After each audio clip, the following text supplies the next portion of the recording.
नमस्कार, मैं आशीष पाठक आप सभी का स्वागत करता हूं आपके अपने परिवार परीक्षा प्लस में। आप सभी को चैत्र नवरात्र की ढेर सारी शुभकामनाएं और मैं भवानी से यही प्रार्थना करूंगा कि ये साल आप सभी के अपने लक्ष्य तक पहुंचा दिया जाए। और साथ ही साथ अगर हम बात करें आप सभी के लिए तो ये साल कहीं ना कहीं सिपाही भर्ती के लिए और आपके सब इंस्पेक्टर के लिए आने वाले कंप्यूटर ऑपरेटर है और उसके बाद से एएसआई है। इन साल पूरे वर्दी का साल रहने वाला है।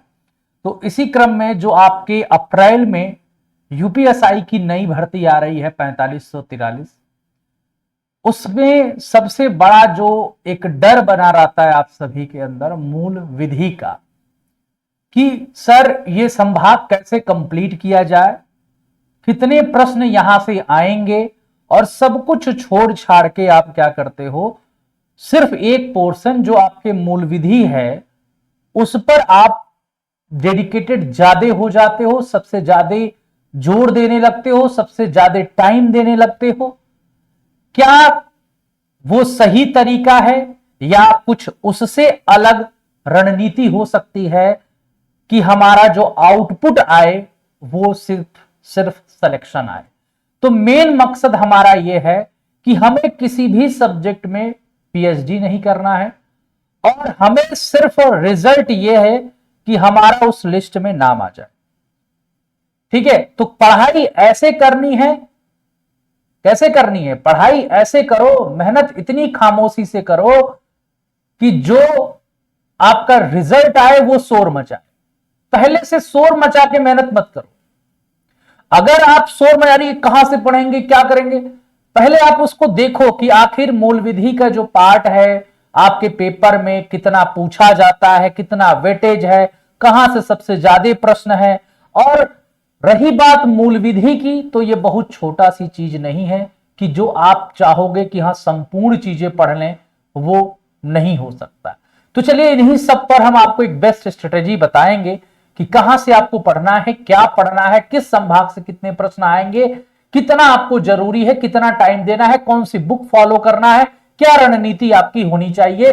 अगर ये अप्रैल में आपकी नोटिफिकेशन आता है तो आगामी 6 महीनों में इसके एग्जाम हो जाएंगे, तो उसके अकॉर्डिंग हमारी रणनीति क्या होगी और टीम परीक्षा प्लस आपको किस प्रकार से बेटर हेल्प करेगी। तो जिन बच्चों को परीक्षा प्लस एप्लीकेशन से यूपीएसआई के नए बैच से जुड़ना है, आप सभी प्ले स्टोर पे जाना, गूगल प्ले से आप ऐप इंस्टॉल करना या वेबसाइट के थ्रू गूगल पे जाना, वहां से परीक्षा प्लस वेबसाइट ओपन करना। कहीं से भी आप अभी मात्र 499 रुपए का हमारा बैच चल रहा है, आप बैच परचेस कर सकते हैं। 499 में आपको सभी यूपीएसआई, कांस्टेबल का न्यू बैच और जेल वार्डन तीनों बैच इंडिविजुअल हैं। जिनको जिस बैच में एनरोल होना है आप हो सकते हैं। पूरी जानकारी के लिए आप बैच के आप जो कांटेक्ट नंबर दिया गया है उन पर आप बात कर सकते हैं।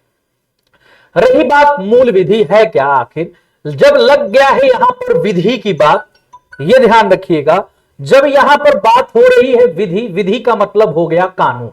ठीक है, विधि का मतलब हो गया आपका कानून, यह ध्यान रखिएगा। तो यहां हमको बेसिकली उस कानून के बारे में पढ़ना है जो लोगों के अधिकारों का संरक्षण करता है। ठीक है, यह ध्यान रखिएगा। तो उसी के बारे में हमें डिस्कस करना है।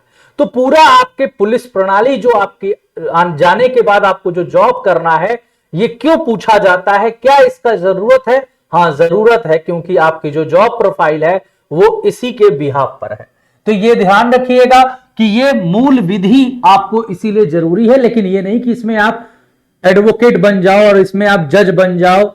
ठीक है, आपको बस एक बोला जाए बेसिक नॉलेज इस कानून के रखने हैं, इसी से बेसिक क्वेश्चन ही आपके आते हैं।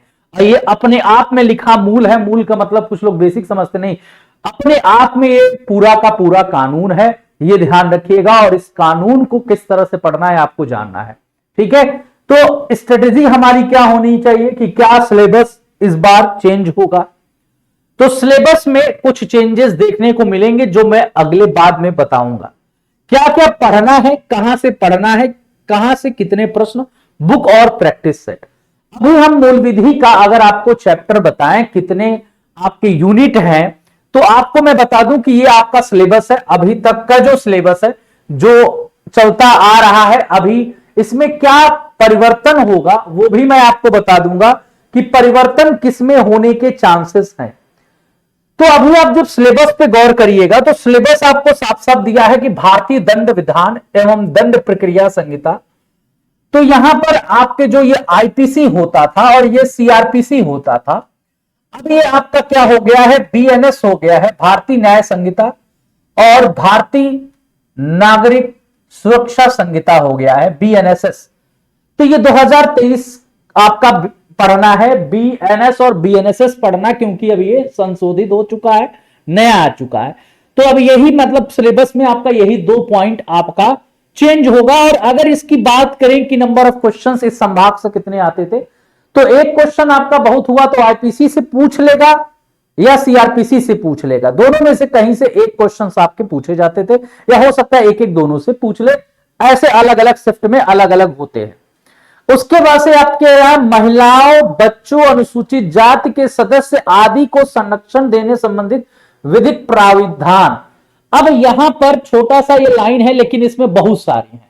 महिलाओं से रिलेटेड जितने भी एक्ट हैं, जितने कानून बने हैं, दहेज उत्पीड़न से लेकर, ठीक है, जो भी आपका है वो सब कुछ यहां पर सम्मिलित है। जितने भी अंतरराष्ट्रीय संधियां हुई हैं उन सब चीजों से लेकर यहां पर है। बच्चों से रिलेटेड जो भी कानून है, जुवेनाइल जस्टिस से लेकर जुवेनाइल एक्ट जो भी आपके हैं, पॉस्को एक्ट जो है, ये सभी हम यहां पर पढ़ेंगे।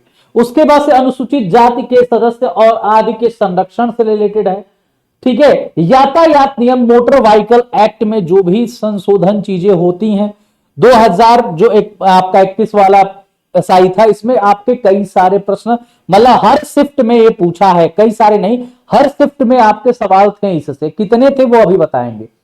पर्यावरण संरक्षण, वन्यजीव संरक्षण, मानव अधिकार संरक्षण, सूचना का अधिकार अधिनियम, आयकर अधिनियम, भ्रष्टाचार अधिनियम, राष्ट्रीय सुरक्षा अधिनियम, जो आपका एनएसए है जिसको कहा जाता है, ये आपके राष्ट्रीय सुरक्षा अधिनियम, आईटी अधिनियम, आईटी एक्ट जिसको बोला जाता है 2000, जिसमें आपके किसी भी प्रकार से आपके इलेक्ट्रॉनिक सामानों के साथ छेड़छाड़ी होती है, कोई भी अटैक होता है किसी भी प्रकार का, तो वो आईटी अधिनियम के तहत आता है, ठीक है। आपके कंप्यूटर में कोई अनधिकृत एक्सेस ले लिया, ठीक है, आपके कंप्यूटर में कोई अलग से वायरस डाल दिया, तो इस प्रकार के साइबर अपराध में आप आ जाएंगे कि साइबर अपराध जो होगा उनको सजा इन्हीं के तहत होगी। साइबर अपराध आपका बेसिकली क्या क्या होता है कि किसी को फोन कॉल्स करके, जैसे फिशिंग हो गया, ठीक है, ये सब साइबर अपराध होते हैं। डीडोस अटैक हो गए तो, और मालवेयर और आपके वायरस के थ्रू साइबर अटैक कराए जाते हैं। फिशिंग हो गया, स्मिशिंग हो गया, है ना, बुलिंग हो गया, कई प्रकार के साइबर बुलिंग हो गए।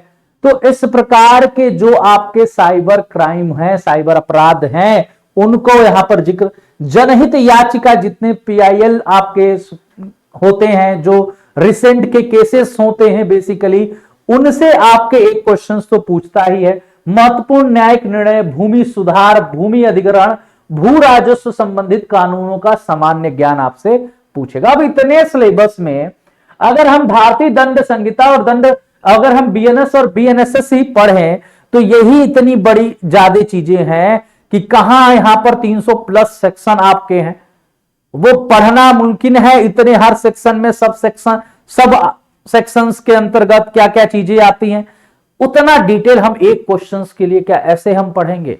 नहीं, सिर्फ आपको जो पढ़ाई करना है इनमें को भाई, कोई भी चीज, जैसे आईटी अधिनियम कब आया, कब लागू हुआ, मेन फैक्ट, जैसे आपको मैं आईटी एक्ट का ही एक एग्जांपल ले लूं 2000, तो ये कब आया, कब से लागू हुआ, ठीक है, और इनमें मेन चीजें क्या है, जैसे कंप्यूटर की डेफिनेशन किस सेक्शन के अंतर्गत आता है, ठीक है, ये सब चीजें हैं।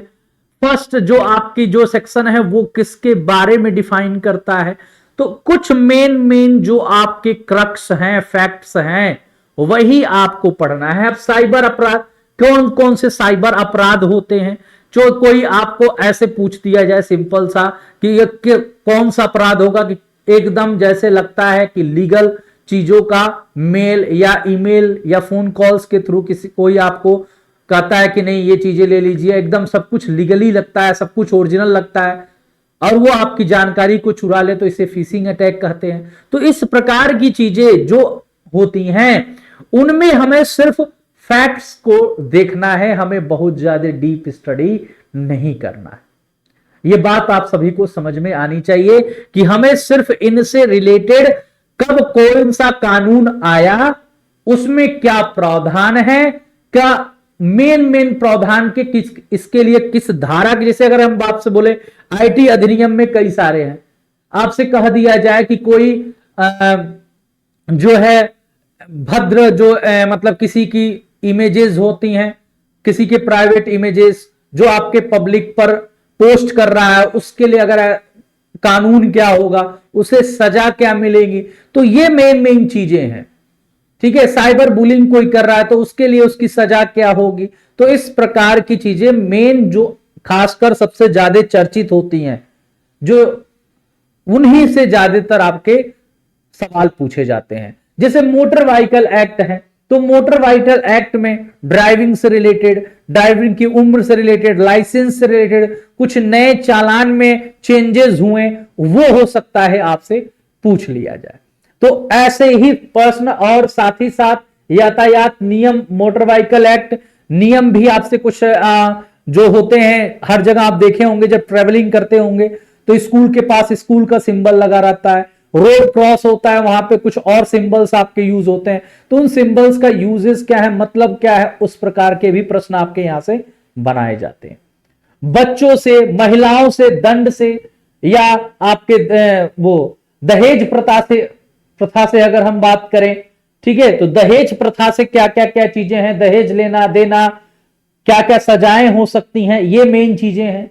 बच्चों में अगर बच्चा कोई छोटा बच्चा क्राइम कर जाता है तो उसके साथ कैसे होना चाहिए, क्या क्या चीजें होती हैं, उसको कहां पे रखा जाता है, जुवेनाइल कोड क्या, जुवेनाइल जेल जो होता है कितने के अंदर वाले जुवेनाइल माने जाते हैं, तो वो सब चीजें, ठीक है, उन्हें कैसे ट्रीट किया जाए। तो यहां पर बेसिकली आपको हम बच्चों के साथ कोई गलत करता है, ठीक है, उनमें कौन कौन से क्या कानून होंगे, क्या सजा मिलेंगी, ये सब चीजें बेसिकली हमें यहां पर पढ़ना होता है। तो अब हम आपको दिखाएंगे कि कहां से सबसे ज्यादा 2021 वाला एसआई था, उसमें 54 शिफ्ट में पेपर हुआ था आपका, 54 शिफ्ट में, हर दिन 3 पेपर होते थे, 3 शिफ्ट में, टोटल 54 शिफ्ट।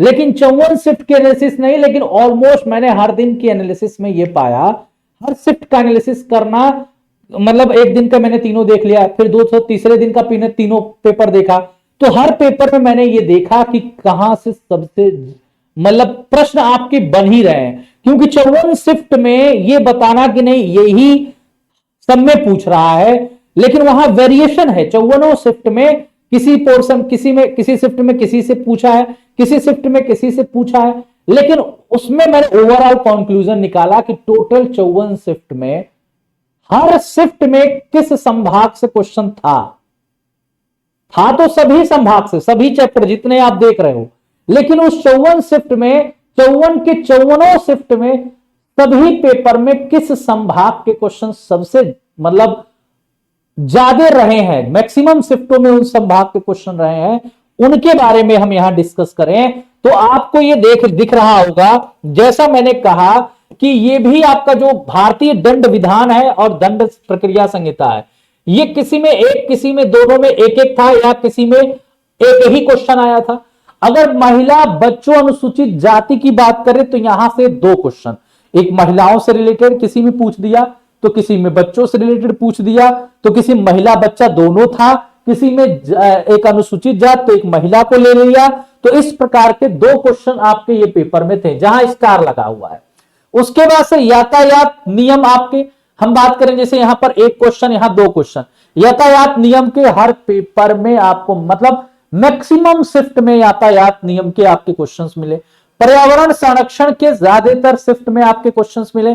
वन जीव संरक्षण अधिनियम के ज्यादा मतलब क्वेश्चन मिले हैं, ज्यादा नहीं, एक ही क्वेश्चन मिला है, लेकिन ज्यादा शिफ्ट में नहीं कह सकते हैं, यह ध्यान रखिएगा। मानव अधिकार संरक्षण जो था अधिनियम, ह्यूमन राइट्स जो आपका एक्ट है, इससे आपके मैक्सिमम शिफ्ट में क्वेश्चन मिले, और वो भी दो। मैंने ज्यादातर शिफ्ट में तो दो दो क्वेश्चन देखे हैं, कहीं कहीं एक क्वेश्चन देखा है। मैक्सिमम शिफ्ट में दो क्वेश्चंस मिले। सूचना का अधिकार अधिनियम एक क्वेश्चन मिला, आयकर अधिनियम एक, वो भी कोई जरूरी नहीं कि हर शिफ्ट में, किसी किसी शिफ्ट में, किसी शिफ्ट में मान लो ये ना रहा हो तो यहां से पूछ दिया गया, ऐसा समझो। जहां दो है वहां से एक पूछ दिया गया। भ्रष्टाचार निवारण अधिनियम, राष्ट्रीय सुरक्षा अधिनियम, ये यहां से एक क्वेश्चन हर शिफ्ट में रहा है, हर शिफ्ट में कह रहे हैं। पेपर 54 शिफ्ट में हुआ ना, तो 54 से मैक्सिमम शिफ्ट में राष्ट्रीय सुरक्षा अधिनियम रहा है। आईटी एक्ट हर 54 शिफ्ट के 54 शिफ्ट में अगर हम बात करें तो उसके मैक्सिमम शिफ्ट में आपका आईटी एक्ट रहा। साइबर अपराध भी रहा, जनहित याचिका भी रहा। ये तीनों आपके 54 में से आप मान के चलो कि 90% शिफ्ट में आपके ये पूछे गए थे। महत्वपूर्ण न्यायिक निर्णय, भूमि सुधार, भूमि अधिग्रहण भी आपके 90% शिफ्ट में पूछे गए हैं। तो ये आप देख रहे हो कि 1 2 3 है ना, 4 5 6 और यहां पर आप 7 8 9 10 10 टॉपिक हैं। तो इन 10 टॉपिक 90% शिफ्ट में था। और ओवरऑल हम कहें कि जो आपके मूल विधि वाला है ना, मूल विधि वाला सेक्शन है आपका, जो ये सेक्शन है ना, मूल विधि, संविधान, जीएस, इसके जो 40 क्वेश्चन आते हैं, कितने आते हैं? 40 क्वेश्चंस आते हैं। और इस 40 क्वेश्चंस में अगर हम बात करें तो जो मूल विधि का क्वेश्चन है आपका, जो मूल विधि का क्वेश्चन है वो अगर हम बात करें यहां पर, तो आपको 8 से 10 तक क्वेश्चन देखने को मिले हैं। किसी में 10, किसी में 8 ऐसे क्वेश्चन देखने को मिले हैं किसी शिफ्ट में। फिर हम जीके जीएस की बात करें, है ना, यहां पर जीके जीएस वाला जो पार्ट है, जीके जीएस जो पार्ट है प्योर आपका, इसके आपके 16 क्वेश्चंस आपको देखने को मिले हैं। और जो पॉलिटी है, मूल विधि के साथ पॉलिटी वाला संभाग है, उसके आपके कहीं ना कहीं 16 क्वेश्चन है। 15 से 16 क्वेश्चन, 14 से 16, 15 से 16 आप ऐसे बोल सकते हैं। तो अगर हम 16 + 8 माने तो 8 6 14 24 यहां से थे, मतलब पॉलिटी और मूल विधि मिला के आपके 24 क्वेश्चंस बन रहे थे। अब 24 किसी से हो सकता है जैसे 10 यहां से हो जाए, 14 यहां से हो जाए, तो इस प्रकार से 24 इन दोनों संभाग से थे। जीके जीएस के आपके जो स्पेशल टॉपिक हैं वहां पर भी आप जाओगे तो सोशल मीडिया है, आईटी साइबर है, ये सब चीजें भी हैं। तो वहां से भी आपके स्पेशल टॉपिक, नाइबरिंग कंट्री, उसके बाद से करेंसी, ये सब चीजें मिला के आपके 16 क्वेश्चंस आपके यूपी स्पेशल, इन सभी से था आपके 16 क्वेश्चन।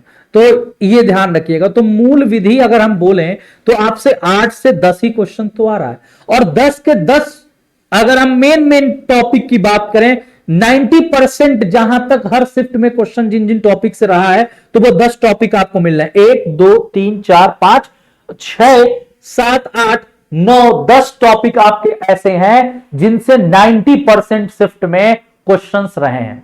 बाकी शिफ्ट में कि हाँ एक, अब ऐसा नहीं है कि इन्हीं को सिर्फ पढ़ेंगे बाकी को छोड़ देंगे, इन पर हमें थोड़ा अच्छे से पढ़ाई करना है।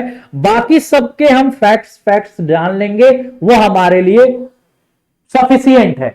इनके हम देखें तो अगर पूरे 54 शिफ्टों में 90% मैंने कहा कि हाँ इनसे क्वेश्चंस थे, बाकी के किसी किसी शिफ्ट में आपके मिले हैं क्वेश्चन, तो ऐसा नहीं है कि नहीं पूछेगा जब नंबर्स ऑफ शिफ्ट।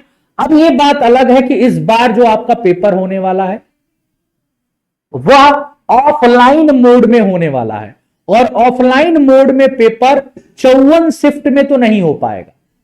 तो 54 शिफ्ट में नहीं होगा तो कम शिफ्ट में होगा, और जब पेपर कम शिफ्ट में होगा तो चांसेस आपके क्या रहेंगे? तो चांसेस इन्हीं जो 10 टॉपिक मैंने आपको बताया इनसे ज्यादा चांस रहेगा कि क्वेश्चंस रहेगा। लेकिन पढ़ाई हमें हर टॉपिक पे करना है। तो आपकी क्लासेस यूपीएसआई की स्पेशल कि कैसे हमें पढ़ना है इन टॉपिकों को, तो मेन अभी मानव आपके हम बात करें मानव अधिकार संरक्षण अधिनियम, ये टॉपिक लेकर सर्वेश सर आपको पढ़ा रहे हैं। और ये सुबह 9 बजे या 10 बजे, ये दोनों टाइम है आपका 9 और 10 यूपीएसआई के लिए। रेगुलर क्लास चलेगी सुबह सुबह मॉर्निंग में, तो 9-10 पे टाइमिंग पे आपको अलग अलग। आईटी एक्ट में खुद आपको पढ़ाऊंगा, ठीक है, मेरा फील्ड है तो मैं उसे बेस्ट करूंगा। आईटी एक्ट हो गया, साइबर अपराध हो गया, तो वो चीजें मैं खुद आपको पढ़ाऊंगा बेस्ट तरीके से, बेस्ट डिटेल तरीके से, ठीक है। बाकी आपके अलग अलग जो एक्ट है, अलग अलग फील्ड के आपके, वो सर आपको पॉलिटी वाले सर पढ़ाएंगे। बाकी ये जो मानव अधिकार है मेन तो वो सर्वेश सर आपको पढ़ाएंगे।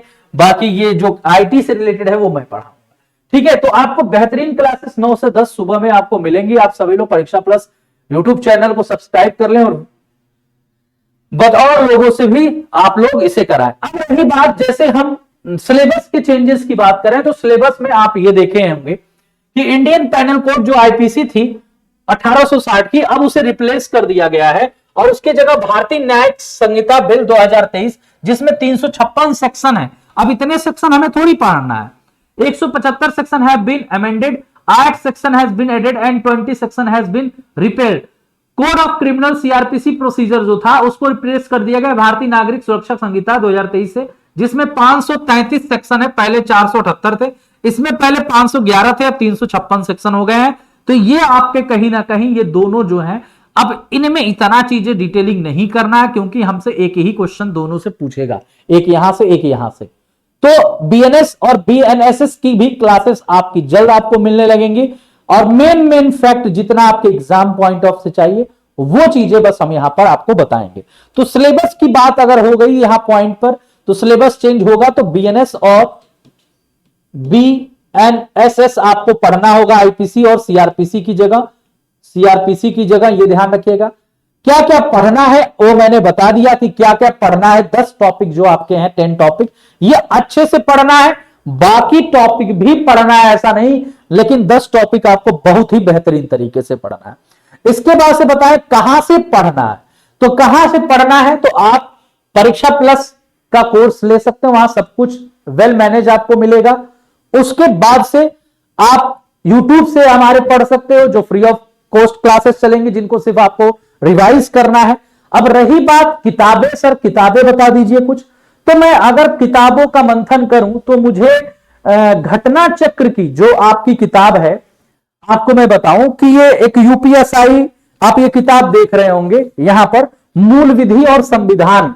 ये किताब आप लोग कहीं भी बुक स्टॉल पे जाइएगा आपको मिल जाएगा और बहुत ज्यादा इसकी प्राइस नहीं है, 150 रुपया की है भाई, 150 रुपए की है। और हर चैप्टर में आप देखोगे ना, इसके फैक्ट्स आपके दिए गए, हर चैप्टर में अच्छे से फैक्ट्स दिए गए हैं और चैप्टर वाइज फिर आपको यहां पर एमसीक्यूज भी दिया गया है, एमसीक्यूज भी दिया गया है। तो मतलब, और जो प्रीवियस ईयर है, तो अगर आप इसको ही फॉलो कर लो ना, बाकी हम तो आपको नोट्स देंगे, डिफरेंट बुक के होंगे जितने भी अभी रिसेंट में। देखो ये पुरानी है, आप नए जो लोगे तो उसमें 54 शिफ्ट के क्वेश्चन भी शामिल होंगे, तो आप नया वाला लीजिएगा जिसमें 2021 वाले एसआई का पेपर आपका शामिल हो, या 17 वाला भी हो और 21 वाला भी हो। 17 वाले में अच्छे क्वेश्चंस बने थे, 21 वाले में ठीक ठाक थे, एक तरह से बोला जा सकता है। तो आप इसको फॉलो कर सकते हैं। साथ ही साथ इसी की आती है आपकी प्रीवियस ईयर, है ना, इसी की प्रीवियस ईयर आती है, ये ध्यान रखिएगा। यूपीएसआई के लिए अगर हम बात करें तो इसमें पूरा प्रीवियस ईयर आपके 54 शिफ्ट पेपर रहेगा 2021 का, प्लस आपका 23 शिफ्ट का पेपर आपके 2017 वाला रहेगा। तो ये आपको इतनी खासी अच्छी खासी मोटी मिल जाएगी, 350-400 के आसपास मिलेंगी। तो इसे आप फॉलो करिए क्योंकि क्वेश्चंस भी आपके कहीं ना कहीं प्रीवियस रिकॉर्ड के ही बनते हैं। यहां से जीके जीएस सेक्शन, चाहे मूल विधि के सेक्शंस की बात किया जाए, जो भी नया इंप्लीमेंटेशन होता है वो रीजनिंग संभाग में होता है और मैथ संभाग में होता है। हिंदी हुआ, जीके जीएस हुआ और आपका ये वाला जो आईपीसी सीआरपीसी हुआ, क्योंकि इसमें बहुत ज्यादा डेप्थ नहीं जाएंगे, उनको भी पता है कि ये अपने आप में बहुत बड़ा चीज है मूल विधि, तो वो प्रीवियस को ही फॉलो करके बनाएंगे, ये ध्यान रखिएगा। तो वो कहां से पढ़ना है, कहां से कितने प्रश्न, ये भी मैंने आपको बता दिया कि 10 चैप्टर आपके बहुत ही इंपॉर्टेंट है। बुक्स और प्रैक्टिस के लिए भी बता दिया कि भाई आप घटना चक्र या यूथ की आप वाईटी आप ले सकते हो, और साथ ही साथ हम हमारे कोर्स से जो जुड़ेंगे उनको सब कुछ हम प्रोवाइड कराएंगे, उनको आप प्रैक्टिस भी हम प्रोवाइड कराएंगे, ऑनलाइन पेपर ऑफलाइन पेपर दोनों कराएंगे और साथ ही साथ हम किताबें भी देंगे, प्रैक्टिस सेट भी देंगे। तो उनके लिए 499 में ही सब कुछ है। बाकी जो ये चाहते हैं कि नहीं हम सिर्फ किताबों से पढ़ना प्रेफर करते हैं, तो उनके लिए मैंने 2 किताबें बता दी। आपकी अगर हर चीज अच्छी है, आप ऑलरेडी तैयारी कर रहे हैं, मैथ, रीजनिंग, हिंदी आपकी अच्छी है, एसआई की तैयारी करना है, आप मूल विधि और जीके जीएस तो ऑलमोस्ट हर कांस्टेबल वाला ही है, आपका जो पुलिस एग्जाम में इसका पूछता है जीके जीएस का सिलेबस वही है। तो आपको लगता है कि मेरा सब कुछ तैयार है, बस मुझे एक बेस्ट प्रैक्टिस, एक बेस्ट बुक की जरूरत है, तो आप ये किताबें फॉलो कर सकते हैं। तो ये जितना मैंने था इस स्ट्रेटेजी में आपको बता दिया। बाकी क्लासेस आपकी चलेंगी तो उसे आप अच्छे से कवर करिएगा। सिलेबस चेंजेस होगा लेकिन मात्र 2 पॉइंट चेंज होगा, बहुत ज्यादा इंपैक्ट नहीं पड़ेगा। एक एक क्वेश्चन आता है, वो उसको छोड़ भी दोगे तो कोई भी बहुत बड़ा आपका लॉस नहीं होने वाला है। तो बाकी आपको किसी भी चीज में कोई समस्या होगी तो आप कमेंट करिएगा, हम पूरी कोशिश करेंगे कि आपकी समस्याओं का समाधान किया जाए। तो चलिए इसी के साथ मैं आप सभी से विदा लेता हूं। मस्त रहें, स्वस्थ रहें, जबरदस्त रहें।